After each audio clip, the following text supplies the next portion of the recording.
Hey, welcome to the 7 Minutes with Q podcast. Today, we're going to talk about the worst 5 interview questions you could receive. In this new and ever-changing world where video chats, online dating, and interviews have gone virtual, they've also become our normal. Leaving a great impression has never been more important. So today on the show, I want to talk to you about interview questions, and more specifically, the 5 worst interview questions that you could be asked, right? Joining us on the show today is Chris Legier the host of show 1002. Welcome to the show. Hey, thank you, Q. Thanks for having me on, man. Really appreciate it. Yeah, no problem, my brother. So let's face it, you might land your next job because of a video interview. Articles about COVID trends are popping up all the time, like new TikTok videos.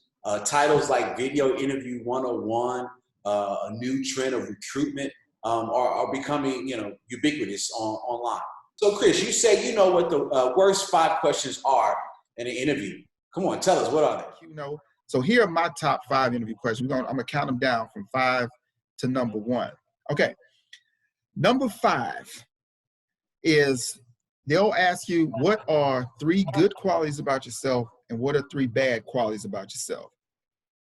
You're asking me to name for you, you're asking me straight off the bat to tell you 3 negatives about myself. So what you're trying to do is, you're usually trying to tweak that and come up with something that's really not so negative, but maybe you're trying to kind of like sugarcoat a negative. Like you might say something crazy like, oh, well, my thing is, my weakness, I just help old ladies across the street. A bad thing about me is I just like, it does seem like a gotcha question. Yeah, it's like who is gonna name 3 bad qualities about themselves? Now, if you like the truth, you want the truth. Okay, who is really gonna say, well, a bad quality about myself is I procrastinate. You tell me to be somewhere at a certain time, I might be 5 minutes late. I'm always 5 minutes late. I believe I have a DNA gene that causes lateness. It's something in my genetic code that causes me to be 5 minutes late, no matter what time a person tells me to be somewhere. I might take a few days off here and there, but who's going to say 3 bad qualities about themselves? And then they ask you to say, name 3 good qualities about yourself. You're going to say probably something like, oh, well, I care a lot. I work past the work being done. I get along extremely well with everybody. I just love everybody. I'm all about that ELE. Everybody love everybody. So that's number 5. Name 3 bad qualities and name 3 good. What are 3 bad qualities? What are 3 good qualities about yourself? Number 4, why are you a good fit for this position? Reason why I don't like that question is because they want you to presuppose that you are better than everybody or better than any candidate out there that they're going to interview or have interviewed. It forces you into a position to be, they want to know if you're confident, but that question can be really way overconfident because no real person can intelligently answer that question. I can't really tell you why I'm the best fit for this position without digging deep within my narcissism and my ego. Oh, I really want this job bad.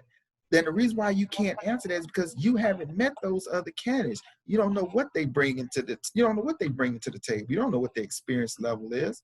So the way I always answer that question is just like this. Why are you the best fit for this position? I'm saying can't say I'm the best fit because I haven't met everybody out there, but I know I can definitely do the job. I can't intelligently answer about the qualifications of people I never met or even spoken to.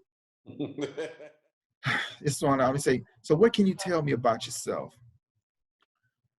First of all, we're not on a speed date. That's a question that somebody asks you when you're out on a date, when they're trying to court you, when they're trying to get in a relationship with you. So tell me about yourself. Everything you need to know about me, you're going to find out if you hire me. Everything you need to know about me, you're going to find out if we've been in a relationship for a year. You're going to find out everything, but tell me about yourself. What I'm going to do, I'm not going to go back to question number 5 and name for you the bad things about myself. I'm going to tell you the good things. So tell me about yourself. It's like it forces you to, bro, I'm not about to sit here and do an oral autobiography for you. You know what I mean? So tell why do you want to work here? Look, it's not that you really, really want to work anywhere for any company. Now, some people do, but some people may say the real reason I want to work here is because you all paying money.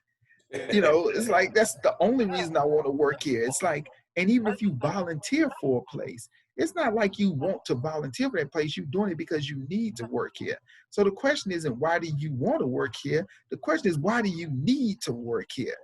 The number one question is, what is your salary desired? Oh, I can't stand that question. The reason why I do not like that question is because it forces you to negotiate against yourself. Right now, my salary that I desire, my range is 6 figures, right? 100,000 or more. That's my salary desired. But I'm applying to a job that's paying $12 an hour. So when you ask me what my salary desired is, what it does is it forces a person to negotiate against themselves. You might want President Joe Biden's money. You may want Patrick Mahomes' money, Deshaun Watson's money, Serena Williams' money. You may want Brad Pitt's money, George Clooney money. But here's the deal. That's not what they paying. That's what you desire. It's not what I desire. It's what are you all paying?